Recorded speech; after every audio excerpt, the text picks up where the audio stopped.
Hello class, today I am going to teach about the subject accountancy, class 11, chapter 11 and its part first. In this video we will discuss about the chapter book of original entry, cash book. In this chapter we have to discuss about the special purpose subsidiary books and their advantages, meaning of cash book, and the distinction between cash account and cash book, types of cash book, single column cash book, double column cash book, petty cash book, and recording of entries in cash book. We have to discuss all these points in this chapter. And in your syllabus, three chapters are under in the book of original entry. First is the general, second is the GST, and third is the cash book. As per the annual examination, chapter 11, book of the original entry, cash book are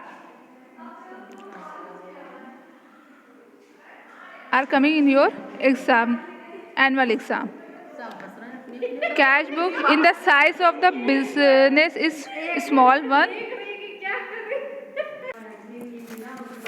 In the size of business is a small one, it may be possible to enter each and every transaction in one book only, general, which is generally known as a book of original entry. But when the size of the business grows and the number of the transaction become very large, it is no longer possible to record all the transaction in one journal only. Such as a journal is subdivided into the number of the special journal. These special journal are known as a day book or special purpose book, subsidiary books या book of original entry.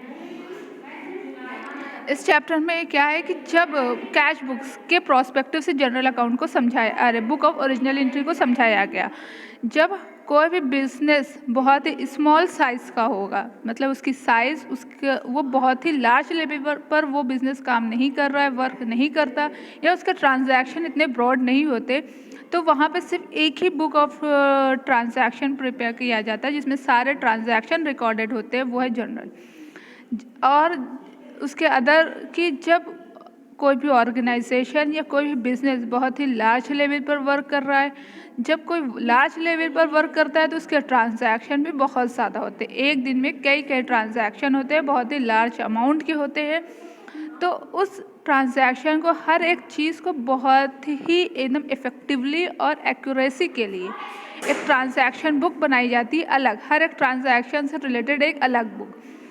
तो जिस book में इसको record करेंगे वो general तो होगा, मगर जनरल के सब डिवाइडेड बुक होंगे, जैसे कि उसको सब्सिडरी बुक बोला जाता है, डे बुक्स बोला जाएगा, या स्पेशल पर्पस बुक के नाम से जाना जाता है। तो इस चैप्टर में हम लोग कैश बुक, मतलब कि उसका सब जो डिवाइडेड बुक है जनरल का, उसमें पढ़ेंगे, मतलब जो भी ट्रांजैक्शन कैश से रिलेटेड होगा वो कैश बुक में रिकॉर्ड होगा जनरल की तरह। फर्स्ट है cash book. This book is use for recording all the transaction relating to cash receipt and cash payment. All banking transaction relating to receipt and payment are also recorded in this book. अब इसमें बहुत सारी book subsidiary books included होते हैं, जैसे cash book, purchase book, sales book and sales return book, purchase return book. तो ये general purpose, ये सारे बुक्स किस में आते हैं? सब्सिडरी बुक्स में होते हैं। और कैश बुक के अंदर वो सारे ट्रांजैक्शन जो कि कैश रिसिप्ट से रिलेटेड हो या कैश के पेमेंट से रिलेटेड हो, वो सारे रिकॉर्ड कहाँ करे जाएंगे? कैश बुक में। जितने भी बैंकिंग ट्रांजैक्शन है, क्योंकि बैंकिंग ट्रांजैक्शन हम लोग जानते हैं या तो रिसिप्ट होता है या पेमेंट होता है, वो किस में रिकॉर्ड किए जाते हैं? कैश बुक में। परचेज बुक क्या है? This book is use for recording the credit purchase of book. जितने भी क्रेडिट परचेज होते हैं गुड्स के, वो किस बुक में रिकॉर्ड करेंगे? Purchase book. सेल्स बुक क्या होगा? This book is use for recording the credit sales of book. तो सारे जितने भी रिकॉर्डेड होते हैं क्रेडिट सेल पर, तो वो क्रेडिट वो सेल अकाउंट पर, सेल्स बुक पर रिकॉर्ड किए जाएंगे। Fourth is a purchase return book और return outward books. When the goods previously purchase on credit are return to the supplier such as return are recorded in this book. तो जितने भी transaction, जितने भी books हैं, purchase return book और return outward books कौन से होते हैं? वो सारे books when the books are previously purchase on credit are return to supplier. जो सारे मतलब परचेज रिटर्न बुक उसको हम लोग पढ़ चुके हैं, जिसको रिटर्न आउटवर्ड बुक बोलते हैं। वो सारे गुड्स जिसको हमने एक बार परचेज किया और क्रेडिट पर और उसको रिटर्न कर रहे हैं अपने सप्लायर को, तो वो होगा रिटर्न। वो सारे रिटर्न्स रिकॉर्डेड होंगे परचेज रिटर्न बुक में। सेल्स रिटर्न बुक्स इसका जस्ट अपोजिट है। कोई भी चीज़ हमने क्या किया, सेल किया है किसी कस्टमर को क्रेडिट पर और वो कस्टमर उस चीज़ को रिटर्न कर दिए, तो वो सेल्स रिटर्न या रिटर्न इनवर्ड बुक्स होगा। 6 पॉइंट है। 6 पॉइंट क्या है? General purpose. This book is use for recording the transaction which can not be recorded in any of the above mention. इसमें जनरल पर्पस में वो सारे ट्रांजैक्शन रिकॉर्ड किए जाएंगे जो कि हम लोग न सेल बुक में रिकॉर्ड करे होंगे, न परचेज, न सेल्स रिटर्न। ये सेल्स रिटर्न, परचेज रिटर्न इन सारी चीज़ों में नहीं रिकॉर्ड किए गए, तो वो इसमें रिकॉर्डेड होंगे। अब another point is advantages of subsidiary book.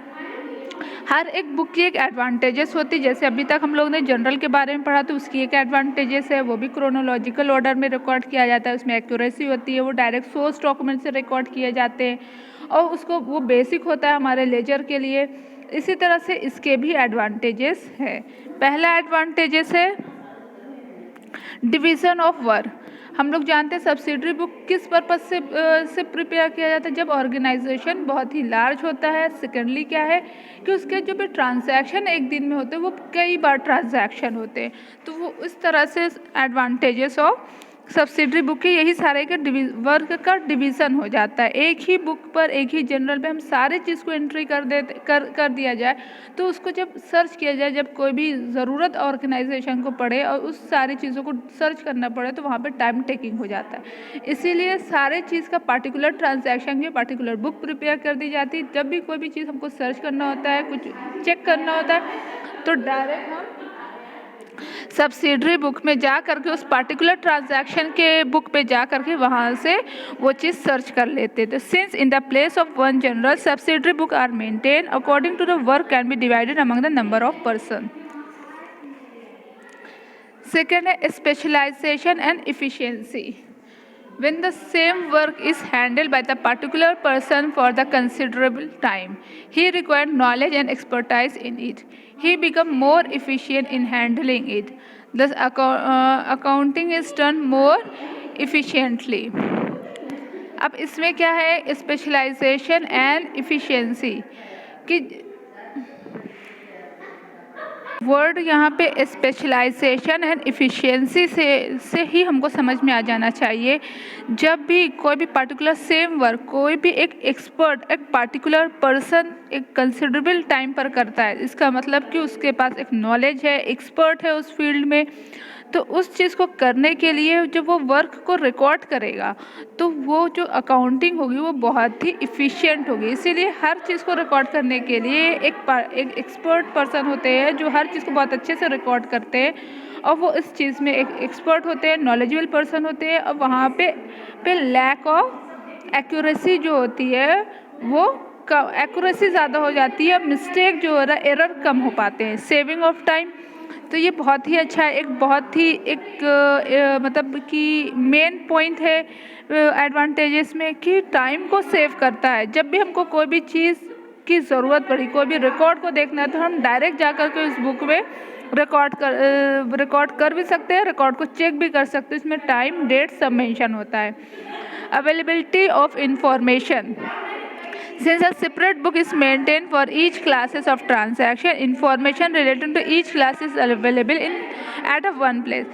इसमें अवेलेबिलिटी ऑफ इंफॉर्मेशन, किसी भी चीज़ से हमें इंफॉर्मेशन लेना है, किसी भी पार्टिकुलर ट्रांजैक्शन से, पार्टिकुलर अमाउंट से, पार्टिकुलर गुड्स से ले करके, तो वो एक ही जगह पर प्लेस होगी, वहाँ से हम सारे इंफॉर्मेशन ले सकते हैं। फैसिलिटी ऑफ चेकिंग की भी है फैसिलिटी, एरर कम होगा। Responsibility, division of work result in assigning particular job to the particular person.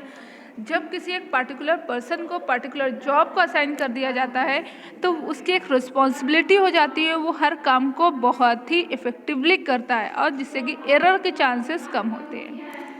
तो I hope you can understand all the point in this, you can understand all the point related to this topic.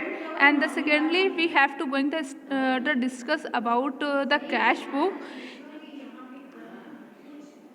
Cash book क्या है, meaning and importance, ये बहुत ही important है। Cash book और cash account दोनों में difference है थोड़ा, तो अब हम लोगों को पढ़ना है कैश बुक। अगर कैश बुक वर्ड लिखा हुआ है that means it is a subsidiary book of the journal.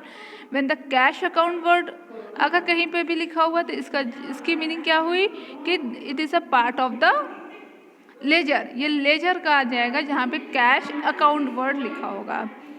This book is used to record all transactions related to cash receipt and cash payment. The number of the cash transaction is large in every business and it is quite unpracticable and inconvenient to record all the cash transaction in the journal book. Therefore, the necessary to maintain a separate book for the cash transaction. This book enables a businessman to know the balance of cash in hand at bank at any at any point of time. It also gives information about the daily receipts, payment, and closing cash balance at the end of the each day.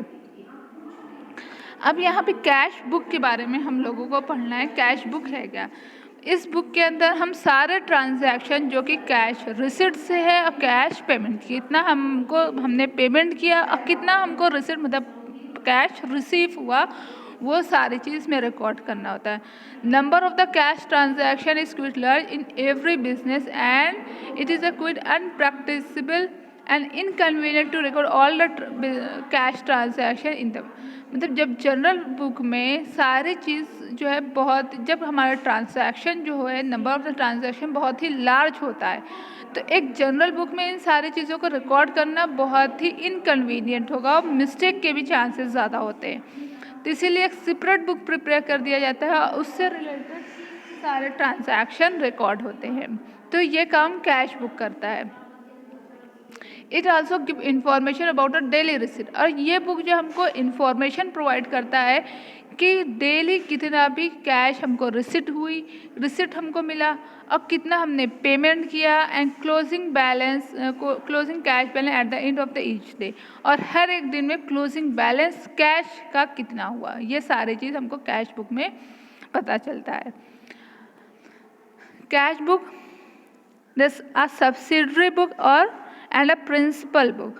यहाँ पे पूछा गया है cash book जो है वो एक subsidiary book है, दूसरा वर्ड क्या है प्रिंसिपल बुक।